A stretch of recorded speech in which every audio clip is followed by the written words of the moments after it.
బ్రహ్మార్పణమమ్మ.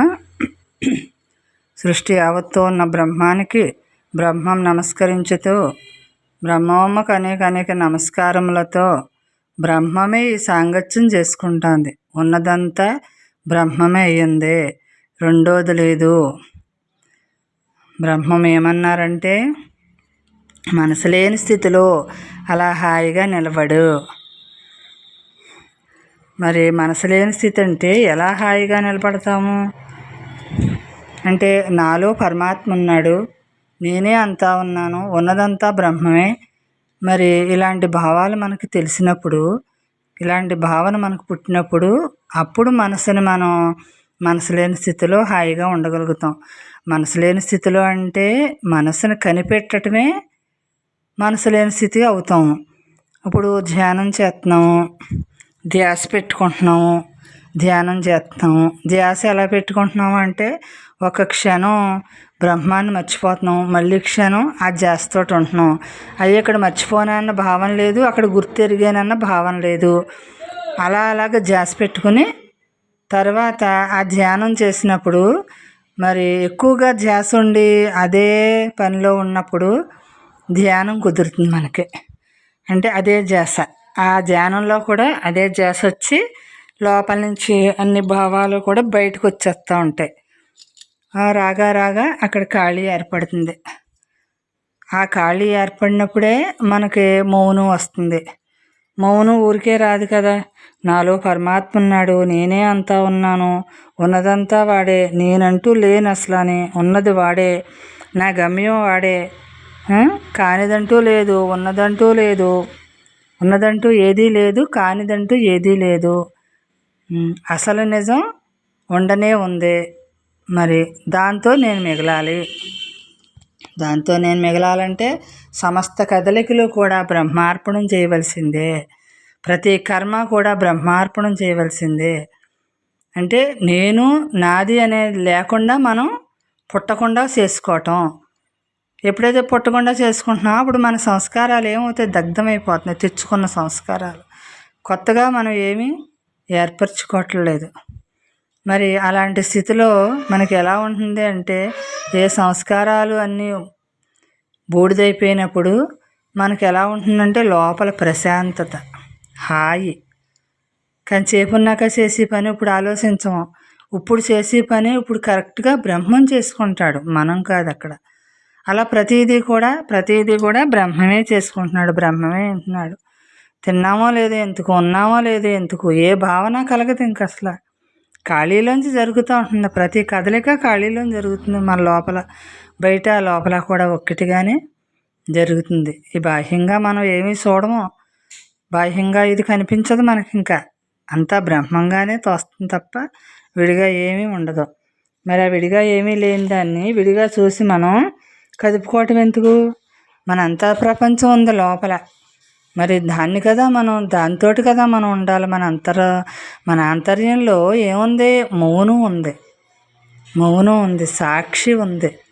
మరి అలా నిలబడాలి, అలా సాక్షిగా అలా నిలబడాలి. మరి అలా ఖాళీగా ఉంచుతుంది అన్నమాట మనల్ని. అంటే ఉన్నదంతా ఆ ఖాళీ చైతన్యమే, ఆ శక్తే ఉంది. ఆ శక్తే మనల్ని నడిపించిందని మనకి గుర్తు తెలియాలంతే.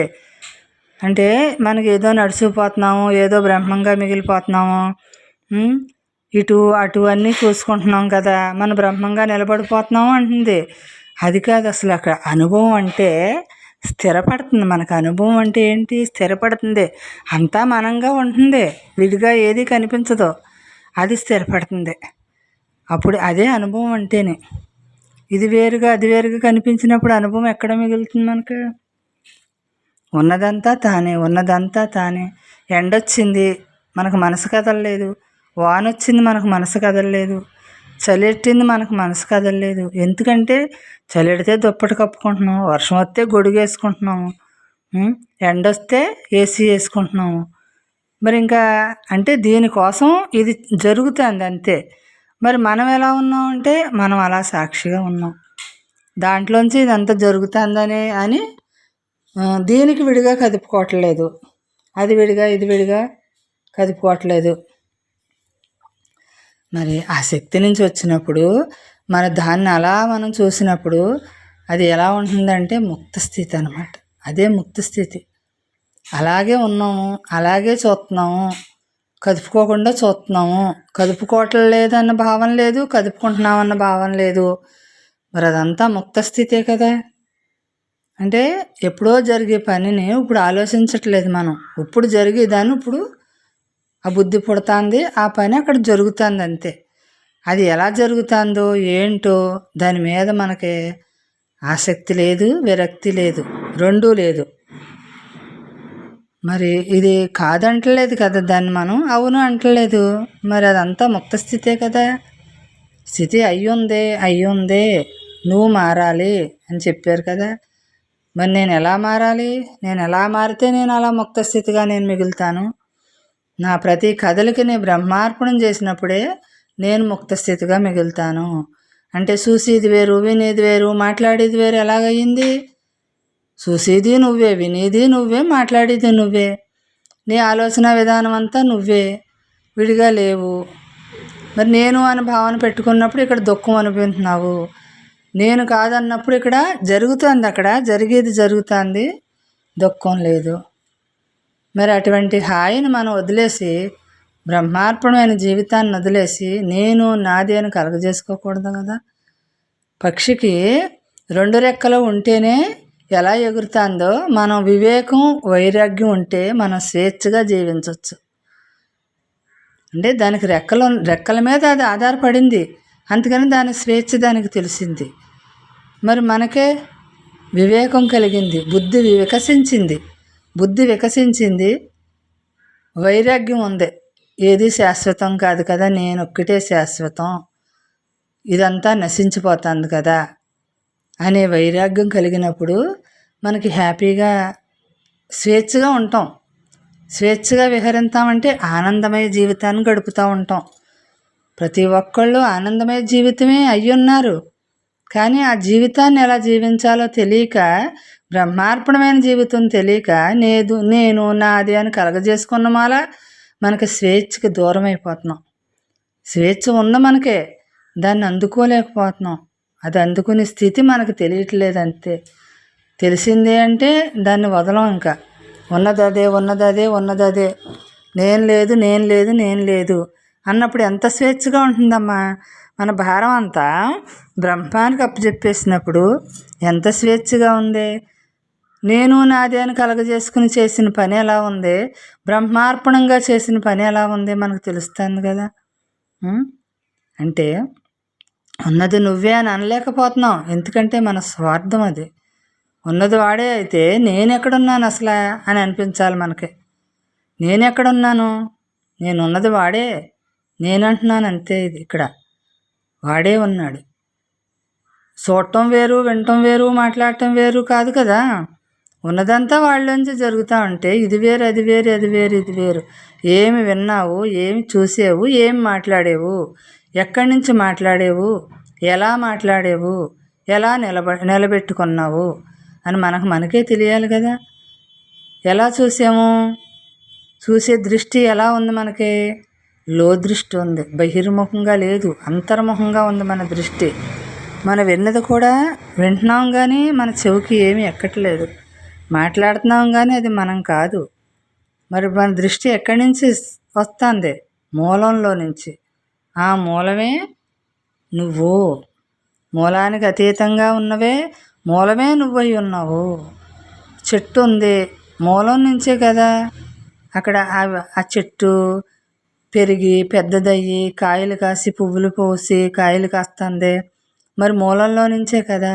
అలాగే ఈ దేహం కూడా మూలంలో నుంచే కదమ్మా ఈ పని చేస్తుంది. మనలో వాడు ఉన్న మూలనే కదా వింటున్నాం, మాట్లాడుతున్నాం, చూస్తున్నాం. ఎప్పుడైతే వాడు తప్పుకున్నాడో ఈ దేహం ఎక్కడ కదులుతుంది, అక్కడ కదిలిక లేదు అసలు అని. శ్వాస ఎప్పుడైతే తప్పుకుందో ఇంకక్కడ కదిలిక లేదు. మరి ఇటువంటి చిన్న జీవితాన్ని మనం ఎలా జీవించాలి అసలు? మనకు వాదన ఎందుకు, భేదం ఎందుకు? సృష్టి జరుగుతుంది, భగవంతుడి సృష్టి జరుగుతుంది, మనం అనుకూలించాలి కదా. మనం ఇలా జరగకూడదు, అలా జరగకూడదు, ఇలా కాదు, అలా కాదు అనడానికి మనం ఎవరు మమ్మల్ని నిర్ణయించడానికి? ఎలా జరగాలో అది జరుగుతుంది. మనకు ఎట్టి సంబంధము లేదు. మన ఆలోచనకి ఎప్పుడూ కూడా లొంగకుండా ఉండాలంతే. మన ప్రతి కదలికకి మనం లొంగకూడదు. మనం ఎందుకు లొంగటం? అది మనలో నుంచి వస్తా అంటే మనం దానికి ఎందుకు లొంగిపోవటం? అంటే ఇప్పుడు మనకి ఎవరో మనకు వచ్చి ఏదో చేస్తారు, ఏదో చూస్తున్నారు, ఎవరి వల్ల ఏదో అయ్యిందని అనుకుంటామే. ఎవరి వల్ల జరిగినా అక్కడ బ్రహ్మం వల్లనే మనకు పని జరుగుతుంది. ఇక్కడ ఇదంతా కూడా ఈ కదలికలన్నీ ఎలా బ్రహ్మం అయ్యిందో మనకు జరిగే వ్యవహారం అంతా కూడా ఆ బ్రహ్మం నుండే జరుగుతుంది, విడిగా జరగట్లేదు అసలు. అని వాళ్ళు వీళ్ళు అదంతా కూడా స్వరూపంలోంచి మనకు జరుగుతుంది. వాళ్ళు విడిగా ఎక్కడున్నారు? వాళ్ళు బ్రహ్మాలు. అందుకనే బ్రహ్మానికే కృతజ్ఞత మనకే ఎప్పుడూ కూడా. మన ప్రతి ఆలోచనకి మనం లొంగేమో అంటే మన ఆలోచనలమ్మ విజృంభిస్తూ ఉంటాయి కదా. మరి ఏ ఆలోచనకి లొంగొద్దు. మంచికి లేదు, చెడుకి లేదు, నష్టానికి లేదు, లాభానికి లేదు. ఎందుకు లొంగాలి మన ఆలోచనకు? మనం ఉన్నదే మనం కదా, ఉన్నదే పరమాత్మ కదా. పరమాత్మ నుండి జరుగుతూ అంటే మనకి ఏం చేస్తుందంటే ఈ మాయా ప్రభావం ఎక్కువ ఉన్నప్పుడు మనం లొంగిపోతాం. బ్రహ్మ బలం ఎక్కువ ఉండాలి మనకి. అప్పుడు ఈ మాయ మనల్ని ఏమి చేయదు. మాయ లేదు అసలని, ఉన్నట్టుగా ఊహింతుంది అంతే, ఊహించుకుంటుంది, కలగంటుంది అనమాట. లేని దాన్ని ఉన్నట్టుగా కలగంటుంది, ఉన్నదాన్ని జరిగేదాన్ని కలగంటుంది, జరగని దాన్ని ఊహించుకుంటూ ఉంటుంది. అప్పుడే ఆ కదలికలే మనకి ఇబ్బంది కలుగుతుంది. కాబట్టి మనం అప్పుడు ఏ ఆలోచనతో మనకు సంబంధం లేదు. ఒక జ్ఞానం మిగలాలి. జ్ఞానమే పరబ్రహ్మము, జ్ఞానమే మన ఆహారము, జ్ఞానమే మన కదలికలు. జ్ఞానం అంటే ఏంటి? నేను బ్రహ్మాన్ని అయి ఉన్నాను, ఉన్నదాంతో ఉండటం అంతే. అలా ఖాళీగా ఉండటం. అందులోంచే నా చూపు, నేను వినటం, నేను మాట్లాడటం ఉంది. అందులో నుంచే ఉంది. కానీ విడిగా ఎక్కడుంది? ఇది దేహం అందులో నుంచే వచ్చింది, అందులోనే నిలబడింది. ఇప్పుడు అందులోనే వ్యవహారం నడుస్తుంది. ఏది కూడా విడిగా నడవట్లేదు. మరి విడిగా నడవనప్పుడు నేనెందుకమ్మా విడిగా ఉన్నాను అనుకోవటం? నా ప్రతి కదలిక బ్రహ్మం అయినప్పుడు నేను బ్రహ్మం కాదా? నేను బ్రహ్మం అయినప్పుడు నా ప్రతి కదలిక బ్రహ్మం కాదా? అలా ప్రతి క్షణము కూడా మనం మనం బాగా గుర్తించాలి. బయట విషయాలకు వెళ్ళకూడదు. బయట విషయాలు తగ్గించుకోవాలి. ఎక్కడికో అన్ని వెళ్ళటం కూడా తగ్గించుకోవాలి. ఎందుకంటే మనకు బ్రహ్మం స్థిరత్వం ఏర్పడాలి కదా. ఈ స్థిరత్వం ఏర్పడే వరకు కూడా కొంచెం జాగ్రత్తగా ఉండాలి. మనకి ఎంత టైం పడుతుందో కూడా మనకు తెలియదు. కనీసం 1 సంవత్సరమైనా మనం చాలా జాగ్రత్తగా, ఎందుకంటే మనం ఒక గోల్ పెట్టుకున్నాం కదా, జన్మరాహిత్యం చేసుకోవాలి. ఏది ఏమైనా సరే నేను బ్రహ్మంగా మిగలాలి అని మనం పెట్టుకోవాలి. అలాగా ఇప్పుడు కృష్ణుడు అర్జునుడికి ఏం చెప్పాడు? చంపేవాడు కాదు నువ్వు, వాళ్ళు నీ వల్ల సావట్లేదు, నా వల్లే జరుగుతుంది ప్రతిదీని. మరి నువ్వెందుకు నా వారిని చంపేయకూడదు కదా అనేసి అనుకుంటున్నావు? నువ్వెవరిని చంపుతున్నావు అసలు? అని ఆత్మకి ఏమన్నా చావు ఉందా? ఇవంతా జరగాల్సింది ఉంది, జరుగుతుంది అని చెప్పాడు కదా. మరి మనం ఏమర్థం చేసుకోవాలంటే మన ప్రతి కదలిక బ్రహ్మార్పణం చేయటమే మన పని. ఇంకా అసలు అంతకంట నా వల్ల ఏదో జరుగుతుంది అన్నది లేకుండా ఉన్నది బ్రహ్మమే చేసుకుంటున్నాడు, అన్నీ బ్రహ్మమే చూసుకుంటున్నాడు. ఈ పాపంతో ఈ పుణ్యంతో నాకు సంబంధం లేదు, నేనేం చేస్తున్నానో నాకెందుకు, వాడే ఉన్నదంతా వాడే అని ఒక విశ్వాసం, ఒక నమ్మకం గట్టిగా ఒక దృఢపరుచుకుని ఉన్నది నువ్వే అనుకుంటా ఉంటే ఏది ఏమైనా సరే, ఎప్పటికైనా సరే నేను ఈ జన్మలేని స్థితికి నేను చేరుకోవాలి, అవ్వాలి.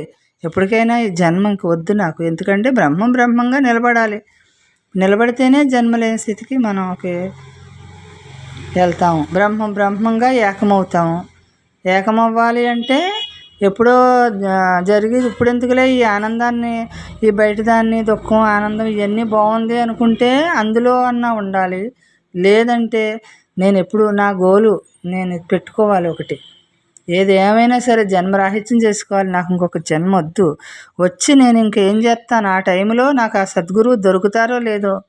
మరి ఇప్పుడు చేద్దాం అనుకున్న పని కాసేపు ఉన్నాక చేద్దాము అనిపిస్తే అది ఏమనిపిస్తుందంటే ఆ పని మనకు ఆగిపోతుంది. ఆ పని అక్కడ వేరే పని జరుగుతూ ఉంటుంది మళ్ళీని. మరి ఇప్పుడు అనుకున్నది అనిపించింది ఏమైంది, అదృశ్యమైపోయింది. అలాగే మన జన్మకి వచ్చిన పని మనం చేసుకోకపోతే ఇదంతా అదృశ్యమైపోతుంది. ఎన్నాళ్ళు ఈ సంసారంలో కొట్టుకుంటూ ఉంటుంది. మన కోసం మనం ఇంకెప్పుడు మన ఆయుర్దాయం అయిపోతుంది. ఇప్పుడు ఈ క్షణం నేను ఉండాలి కదా, ఈ క్షణం ఉంటే నేను ప్రతి క్షణం నేను ఆ ఉన్నదాంతో ఉండాలి కదా. మరి ఉండగా కదా నాకు స్థిరపడి నాకు అలా మిగులుతాను. మరి అలా మిగలగా కదా నేను బ్రహ్మంగా ఏకమవుతాను. ఏకమే అద్వితీయం బ్రహ్మ అంటారు, అలా ఏకమవుతాను కదా. మరి అలా ఏకమవ్వాలంటే నా మౌనంలోంచి నా ప్రతి కదలిక జరగాలి. మరి నేను బ్రహ్మమ్మ దగ్గరికి వెళ్ళాను, సద్గురువు దగ్గరికి వెళ్ళాను, నాకు సరిపోయిందంటే కాదు కదా, దాన్ని ఆచరించాలి కదా, నేను అనుభవంలోకి తెచ్చుకోవాలి కదా, అనుభవంగా మిగలాలి కదా, అప్పుడు కదా నా జన్మరాహిత్యం నేను చేసుకోగలుగుతాను అని అలా దృఢంగా మనం దృఢ నిశ్చయం చేసుకున్నప్పుడే మనం అలా మిగులుతామన్నమాట. అంటే ఈ ప్రపంచం కేసు చూద్దామా, మన కేసు మనం చూసుకుందామా అంటే ప్రపంచం కేసు చూసి ఏమి నేర్చుకున్నాము, మన కోసం మనల్ని మనం చూసుకొని ఏమి నేర్చుకున్నాము తెలుస్తుంది కదా.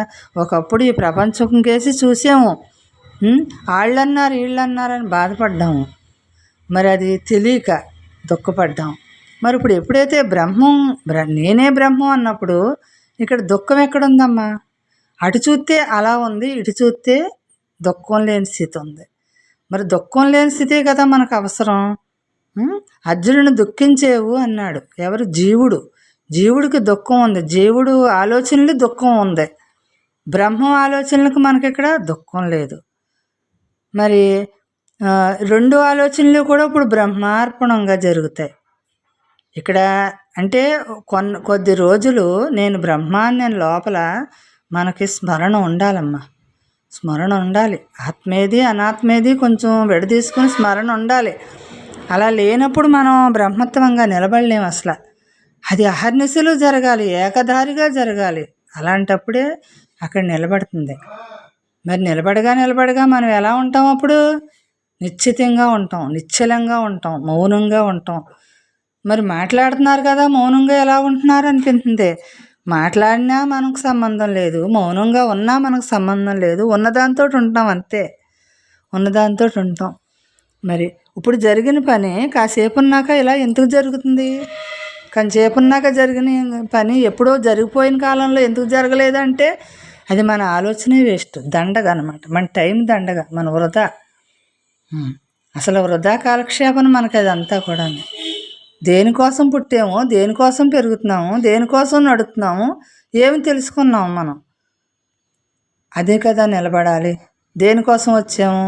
బ్రహ్మంగా అవటానికి వచ్చింది ఈ జన్మ. మరి దారి పక్కల ఇవన్నీ కూడా ఎందుకు కలగజేసుకోవాలి? ఈ సంసారం నాదా, ఈ దేహం ఉంది ఇది నాదా, ఈ గృహం ఉంది ఇది నాదా, నేనా? ఇది నేను ఎప్పుడూ ఉండాలి కదా. మరి ఎందుకు ఉండట్లేదు? అది అక్కడే ఉంటుంది, నేను వెళ్ళిపోతున్నాను కదా, ఈ దేహం వెళ్ళిపోతుంది కదా, ఇది ఇక్కడే ఉంటుంది కదా. మరి అంటే ఇది నాది కాదు, ఈ ఇల్లు నాది కాదు, ఈ దేహం ఇల్లు నాది కాదు. మరి నాది కాని దాని మీద నా ఆలోచన ఎందుకమ్మా వేస్ట్? కానీ నేను ఏదై ఉన్నానో దాని మీద కదా నా ఆలోచన ఉండాలి. మరి బ్రహ్మం దగ్గర మరి బ్రహ్మానికి ఆలోచన ఉందా? మరి లేదు. మరి నువ్వెందుకు ఆలోచన కలగజేసుకుంటున్నావు? అంటే ఆలోచన కలగజేసుకుంటే మనకు పని అవుతుందని అనుకుంటున్నాం. అసలు ఆలోచిస్తే పని అవ్వట్లేదు ఇక్కడ. ఇది బ్రహ్మంలో నుంచి ఆలోచన వచ్చి అక్కడ పని జరుగుతుంది. మనం బ్రహ్మంగా మిగలటం మధ్యని ఈ ఆలోచన మనకి ఒక వారధి అనమాట. పని జరగటం కోసం అది మనం ఈ ఆలోచన వల్ల ఈ పని జరిగింది అనుకుంటున్నాం. జరిగేది జరిగిపోతానే ఉంది. ఆ నీరు మనం ఆ కొండలో చిల్లు పడితే ఆ నీరు కొంచెం బయటకు వచ్చేస్తుంది కదా, ఆ పని జరుగుతుంది కదా. ఆ నీరు బయటకు వస్తుంది, ఆ పని జరుగుతుంది. మరి బయటకు వచ్చేసిన తర్వాత ఆ లోపల ఏముందమ్మా? ఖాళీ కదా ఉంది.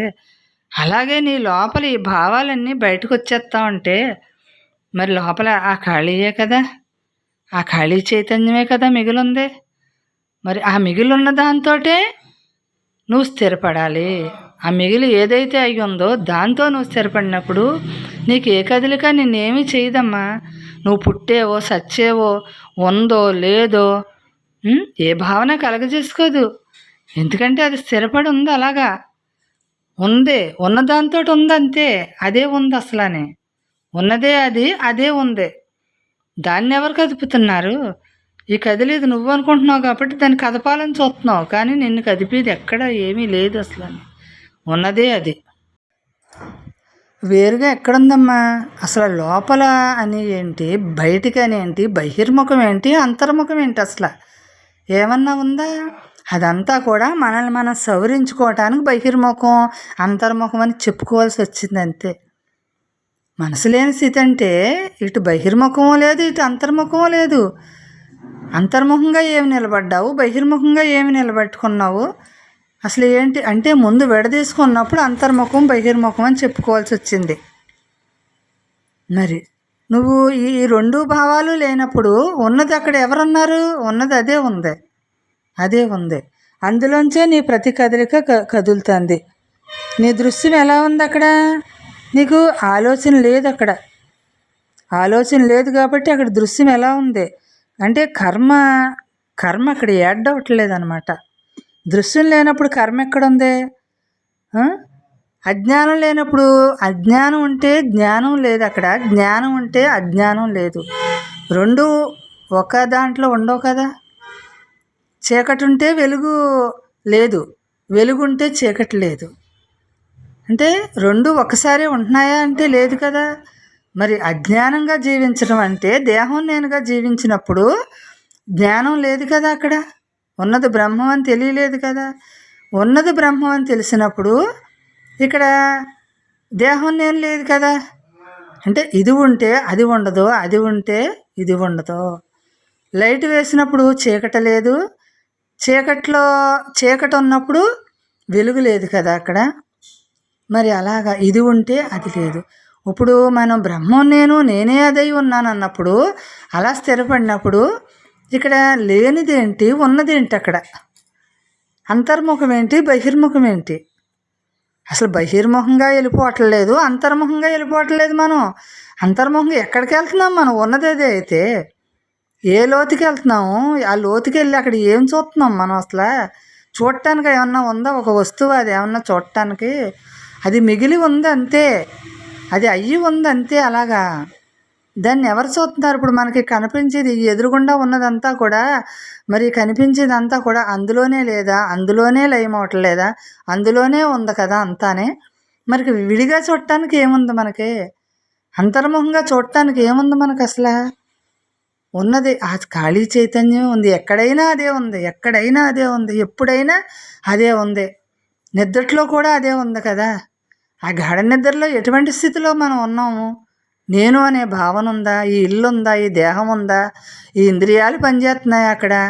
ఏమీ పనిచేయట్లేదు కదా. మరి మెలకు వచ్చిందంటున్నాను, ఆ మెలకువలో తానే కదా ఉన్నదే.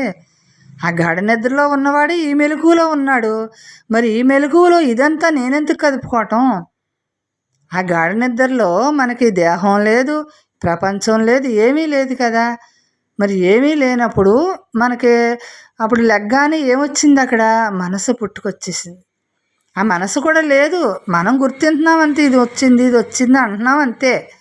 మనం అనుకుంటేనే అక్కడ ఉంది అది, మనం అనుకోకపోతే ఆ మనసే లేదు అసలు. అని ఏది అనుకున్నామో అది మనల్ని ఇబ్బంది పెడుతుంది, ఏది అనుకోవట్లేదో అది అక్కడ మౌనం ఏర్పడుతుంది మనకి. అనుకునేది ఎవరో అనుకోనిది ఎవరు? అసలు జరిగేది ఎవరో జరగబోయేది ఎవరు? అసలు ఏమన్నా ఆలోచన ఉందా మనకు? అసలు జరగబోయే దాని మీద ఆలోచన ఉందా? జరుగుతున్న దాని మీద ఆలోచన ఉందా? ఏంటంటే ఎప్పుడూ ఉన్నది ఒక్కటే కాబట్టి, నా నిద్రలో ఉన్నది నా జాగృతిలో ఉన్నది ఒక్కటే కాబట్టి ఈ జాగృతిలో నేను కదుపుకోవలసిన అవసరం లేదు. నన్ను నేను జరగాల్సిన పని జరుగుతూనే ఉంటుంది, నాకెందుకు? నా దృష్టి ఎప్పుడూ కూడా నా మీద ఉండాలంతే. నా మీద ఉన్నప్పుడే నా సంస్కారాలన్నీ దగ్ధమైపోతాయి. తెచ్చుకున్నవన్నీ నేనుగా మిగులుతాను. మరి అమ్మ ఎప్పుడూ కూడా ఏమంటున్నారు? నా స్వార్థం, నన్ను నేనే చూసుకుంటున్నాను అంటలేదా? అంటే అక్కడ స్వార్థం కాదు, అక్కడ మనల్ని మనం చూసుకున్నప్పుడు అందరినీ అదే దృష్టితో చూస్తాం కాబట్టి అక్కడ స్వార్థం అనేదే లేదు. మన దృష్టి ఎలా ఉంటుంది? అందరి మీద ఒకటేలా ఉంటుంది. శత్రువు కనిపించట్లేదు ఎక్కడాని. అలానే మిత్రుడు బ్రహ్మమే, శత్రువు బ్రహ్మమే, మిత్రుడు బ్రహ్మమే అయ్యింది. విడిగా లేదు అసలానే.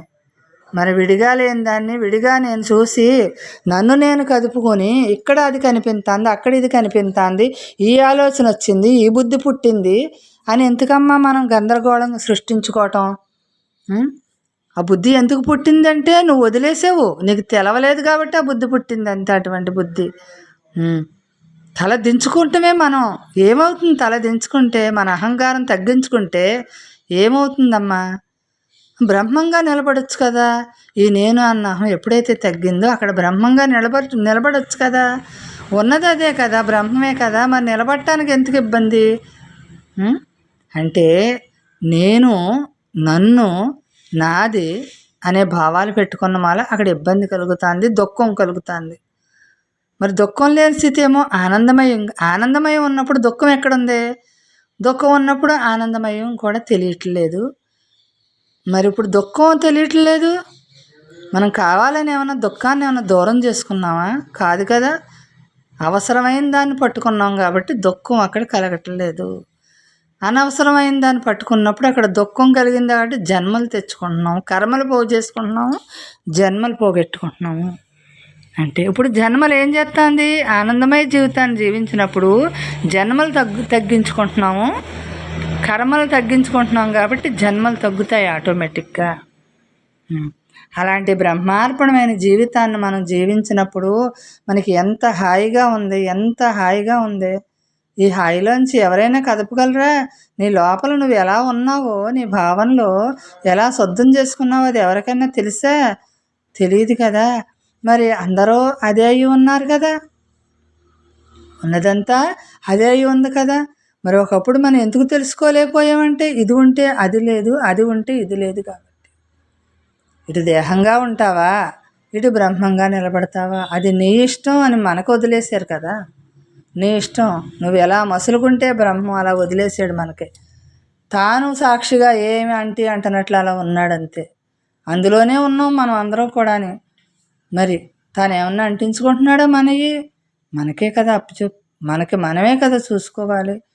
గోడ కొట్టిన బాలు మన మీదకే మనమే విసిరినప్పుడు మన మీదకి తగలక ఎక్కడికి వెళ్తుంది అది? అలాగే మన ఆలోచన విధానం మనం మార్చుకోకపోతే అది మనకే తగులుతుంది. మరి అలాగా మనకే వస్తావంటే మరి భగవంతుడికి ఎందుకమ్మా బాధ్యత? పరమాత్మ చేయలేదు అని ఎందుకు అనుకోవాలి మనం? పరమాత్మ ఎందుకు చేస్తాడు? నీ కర్మ చేసుకుంటున్నావు, నీకు ఎటువంటి కర్మ చేసుకుంటున్నావో దాని ఫలితాన్ని ఇస్తాడు అంతే. అక్కడ నువ్వెవరో నిన్ను కదుపుకోవటానికి అనవసరంగానే. అంటే నువ్వు కదుపుకున్న మాల పరమాత్మ నీకు అంటే ఇటు మంచి చేసావో ఇటు చెడు చేసావో ఆ ఫలితాన్ని అక్కడ ఇస్తున్నాడు అంతే. నువ్వు ఏం చేసి వచ్చావో ఆ ఫలితాన్ని ఇస్తున్నావు. పుణ్యం చేసావు అనుకో, పుణ్యలోకానికి వెళ్తావు. పుణ్యం ఎందుకమ్మ నీకు? మళ్ళీ భూమి మీదకి రావాలి కదా, మళ్ళీ భూమి మీదకి వచ్చి మళ్ళీ బ్రహ్మం చేయాలి కదా. అదేదో ఈ జన్మలోనే చేసేసుకో, విశ్రాంతి పొందొచ్చు. ఎప్పుడు శాశ్వతమైన విశ్రాంతి పొందొచ్చు కదా, ఎప్పుడూ కూడా తనకు తానుగా ఉన్నదే. మరి అలాంటి నడత మనం ఎలా నడవాలో మనకు తెలియాలి, ఎలా మిగలాలో తెలియాలి. అసలు మౌనం అంటున్నాము. మౌనం ఎవరమ్మా నువ్వు? మౌనం అది అయ్యి ఉంది కదా. నువ్వెవరు మౌనం సంపాదించడానికి? మౌనం అది అయ్యే ఉంది. ఈ తీయాల్సినవన్నీ తీసేసి నీ భావనలో మిగిలినప్పుడు అక్కడ మౌనం ఆల్రెడీ ఉంది. ఆ మౌనంలోంచి నీ కదలిక జరగాలి ఎప్పుడూ కూడా. ఆ మౌనంలోంచి నీ ప్రతి కదలిక జరిగినప్పుడే నీకు కర్మ పోగు చేసుకోవడానికి నీకేమీ లేదు అక్కడ. మిగలదు ఇంకేమీ నీకు. ఎందుకు మిగులుతుంది? నేననే భావన పుట్టినప్పుడు ఎందుకు మిగులుతుందమ్మా మనకు కర్మ? అంటే దాన్ని కదా మనం అసలు తెలుసుకోవాల్సింది, గ్రహించవలసింది. దాన్ని కదా మనం విడగొట్టుకోవాల్సింది. అంటే కర్మలో విజయం అంటే కర్మ చెయ్యి. ఎవరు చేస్తున్నారు? తాను అనే భావించు, నువ్వు అని భావించక. అక్కడ నేను అనే భావం నీకు వదిలినప్పుడే నీకు జన్మలేని స్థితికి, కర్మలు వదిలించుకున్నప్పుడే ఈ జన్మలేని స్థితికి వెళ్తావు అని అక్కడ గ్రహించాలి. మన గ్రహింపేనమ్మా, ఆ భగవంతుడే మన గ్రహింపు, ఆ యుక్తి భగవంతుడే. మనకి ఈ యుక్తి ఎక్కడి నుంచి పుట్టుకొస్తుంది? ఆ భగవంతుడు కాదా? మరి ఈ క్షణానికి ఈ క్షణం ఎలా నిలబడుతున్నాడు, ఎలా గుర్తు చేస్తున్నాడు? నువ్వు అన్నం తినాలి, నీకు ఆకలి పుట్టింది. ఆ ఆకలి ఎక్కడ పుట్టిందమ్మా? నువ్వు గ్రహించున్నావు కదా, ఎక్కడి నుంచి గ్రహిస్తున్నావు? ఆ ఖాళీలోంచి కదా నీ ఆకలిని గ్రహిస్తున్నావు. ఆ ఖాళీలోంచి కదా నీ ఆలోచన పుట్టుకొస్తుంది. ఆ ఖాళీలో కదా మళ్ళీ లయమవుతుంది. ఆకలి తీరింది, నీకెవరు చెప్పారు ఆకలి తీరిందని? అందులో నుంచే కదా నీకు తెలియబడుతుంది. అలా నీ ప్రతి కదలిక నువ్వు గమనించుకున్నప్పుడు నువ్వు బ్రహ్మార్పణమైన జీవితం జీవించగలుగుతావు. ఈ జీవితం వచ్చినందుకు సార్థకం చేసుకోగలుగుతావు. ఈ జీవితాన్ని సార్థకం చేసుకుంటేనే నీకు వచ్చిన పని అక్కడ పూర్తవుతుంది. మనం ఎక్కడికి వెళ్ళినా ఆ పని పూర్తవకుండా మనం వచ్చాము అంటే మధ్యలో వదిలేసి వచ్చినట్టుగా మనకి బ్రహ్మం తెలియకుండా మనం ఈ జీవితం సాగించొద్దు, వెళ్ళొద్దు ఇంకా. ఎందుకంటే ఏది తాడో పేడో తేలిపోవాలి. ఏదైనా సరే నేను మిగలాలి అంతే, నాకు సంబంధం లేదు దేనితోటిని. నశించిపోయే దాంతో నాకు సంబంధం ఎందుకు? నేను మిగలాలి, ఏ క్షణానికి ఆ క్షణం నేను మిగలాలి. మిగిలిన నాడే నా జన్మ వచ్చిన పని నాకు సార్థకం చేసుకోగలుగుతాను. బ్రహ్మార్పణమమ్మ.